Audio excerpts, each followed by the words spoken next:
வணக்கம். Red news விரைவுச் செய்திகள். டிசம்பர் 10 மயிலாடுதுறை மாவட்டம் சீர்காழி வட்டம் நெப்பத்தூர் கிராமத்தில் மெகா கிர்ச்சிடு வோடர்ஸ் பாரத் என்கிற தனியார் நிறுவனம் சோலார் பவர் பிளான்ட் அமைப்பதற்கு சுமார் 110 ஏக்கர் நிலத்தை அந்நிறுவனம் கையகப்படுத்தும் விவகாரம் குறித்து ஜூன் 18 அன்று இரவு 8 மணியளவில் மயிலாடுதுறை மாவட்ட ஆட்சியர் தலைமையில் வட்டாட்சியர், திருவெண்காடு காவல் நிலைய ஆய்வாளர், சீர்காழி வருவாய் கோட்டாட்சியர், சீர்காழி மாவட்ட காவல் துணை கண்காணிப்பாளர் முன்னிலையில் அமைதி பேச்சுவார்த்தை மாவட்ட ஆட்சியர் அலுவலகத்தில் நடைபெற்றது.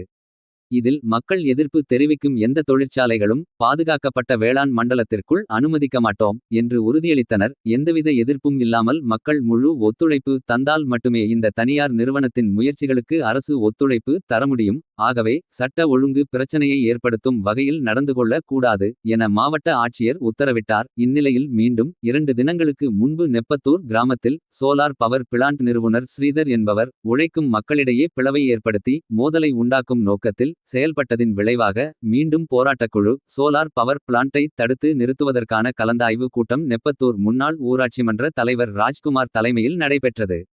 இதில் சிபிஎம்எல் மாவட்ட செயலாளர் என் குணசேகரன், பால்ராஜ் மற்றும் கிராம பொதுமக்கள் உட்பட பலர் கலந்து கொண்டனர். இதில் சோலார் பவர் பிளாட்டை வெளியேற்றும் வரை தொடர் போராட்டத்தை முன்னெடுப்பது என ஒருமனதாக தீர்மானம் நிறைவேற்றப்பட்டது. ரெட் நியூஸ் செய்திகளுக்காக செய்தியாளர் ஜி.கே. ராஜீவ்.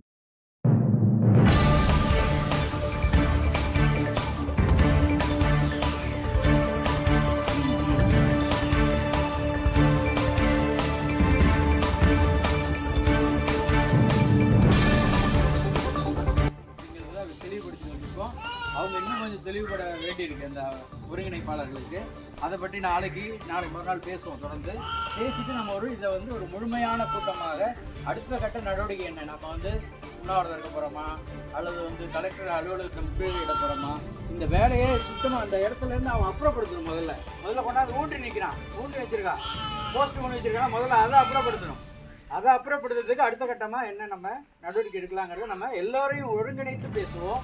அதனால் இப்போதைக்கு இந்த கூட்டம் முடிக்கப்படுது. இந்த கூட்டத்தில் கலந்துக்கிட்டவங்க எல்லோருக்கும்